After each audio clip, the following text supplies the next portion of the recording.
A fume cabinet at the National Graphene Institute in Manchester, UK. Matthew Lloyd, Bloomberg via Getty Images. Catch the 1E bus from central Belgrade, Serbia, and you'll be riding the future. The 5 Chariot e-buses that operate on this route are some of the first in the world to run solely on supercapacitors, a fast-charging alternative to batteries that could revolutionize how we store energy. Instead of holding electricity as chemical potential, like a battery, supercapacitors, also known as ultracapacitors, store it in an electrical field, like static collecting on a balloon. Because there's no chemical reaction going on, they don't degrade like lithium-ion batteries, which rely on rare earth metals and can end up in landfill after 2 years. This means that you can charge them much more quickly. A 5-minute charge for one of Belgrade's buses can carry it up to 18 kilometers. There are 2 reasons supercapacitors haven't yet replaced batteries in our electric cars and electronics: they hold less energy in the same amount of space, and they can't hold it for as long. A fully charged supercapacitor can leak down to empty in hours, rather than days.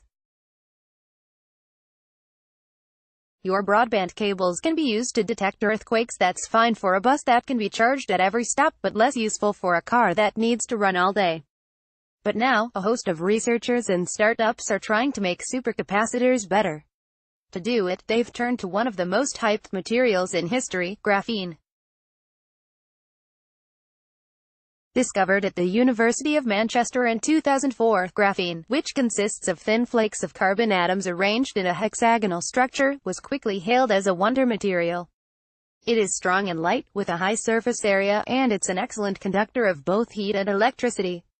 But the promised graphene revolution is yet to materialize. It is still in its teenage years, says James Baker, the CEO of Graphene at Manchester. Belgrade's buses use supercapacitors made from layers of activated carbon, which is coated onto conductive plates immersed in an electrolyte solution. Graphene is also a form of carbon, but because of its huge surface area, which determines the performance of a supercapacitor, it has the potential to radically improve the performance of supercapacitors to a level where they become practical for electric cars and consumer devices. It could create smartphones that charge in seconds, and cars that can refuel while they're stopped at a set of traffic lights. What is a solid-state battery? The benefits explained. The market for graphene batteries is predicted to reach $115 million by 2022, but it has huge potential beyond that as the technology improves, and a number of companies have attracted significant interest in their work. The tricky physics of taking the perfect World Cup penalty. These include Chinese company Dongshu Optoelectronics, which announced a graphene supercapacitor with a capacity of a typical laptop battery that could charge up in 15 minutes, instead of a few hours. Barcelona-based startup Earthis has used graphene to create supercapacitors for electric bicycles and motorcycles, which can be charged 12 times faster than lithium-ion batteries.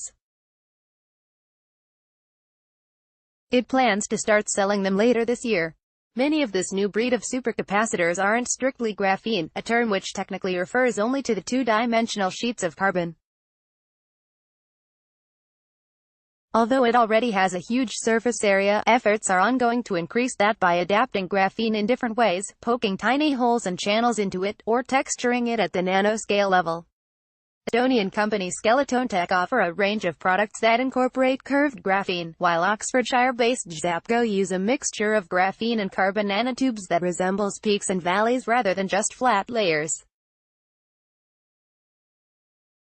Their first products, an electric scooter and jump-starting kit for cars, will hit the market later this year. There's still work to do before graphene supercapacitors can hold their charge for long enough to be a practical alternative to lithium-ion for most applications, however.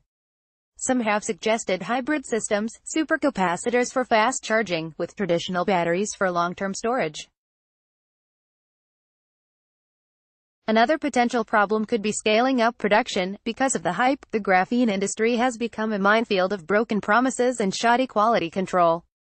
Last month, the UK's National Physical Laboratory launched an initiative to help companies verify whether they're actually getting what they pay for when they buy graphene.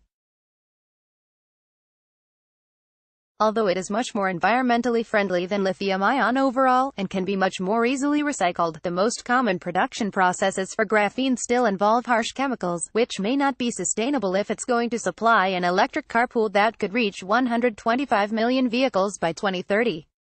But if researchers can crack these problems, and they're working on it, then graphene could fundamentally change the way our world is constructed. The exciting thing for me is when you start looking at the whole system and doing that in a different way, says Baker. Could I actually make my structure into an energy storage device? Then you start getting the benefits of lightweighting, together with increased storage, maybe add flexibility into that, and suddenly you can get some quite novel types of solutions. In the south of France, Ulrich Grape and Pascal Boulanger of Neuchâtel have plans to build carbon-based supercapacitors into the structure of electronics, vehicles and even footwear. Their technology uses carbon nanorods, billions of them per square centimeter, which can be incorporated into or coated onto other materials such as flexible polymers, for foldable phones and wearables, or strong and light carbon fiber. It could be used to make laptops with batteries built into the case, or electric cars that store energy in their doors or chassis instead of in bulky battery packs. In a way, it will be like having a battery-free car, says Grape, who estimates that with Neuchâtel's current level of technology, a small structural battery in the chassis of a light electric car could add an extra 15 kilometers of range. Eventually, they could build energy storage into the very walls of your home. You integrate a new function into a composite, explains Boulanger. You do not change the mechanical behavior of the structure. In 2017, Lamborghini announced a partnership with the Massachusetts Institute of Technology to develop the Terzo Millennio, a concept for an electric supercar powered by graphene-like materials built into its carbon fiber bodywork. The technology is rapidly improving, and could be in our phones by the early 2020s, but it will be a while before it's good enough to power a Prius, let alone a high-end sports car. Eventually, supercapacitors made from graphene or materials like it will form an important part of our world. But for now, we'll have to settle for a Belgrade bus ride.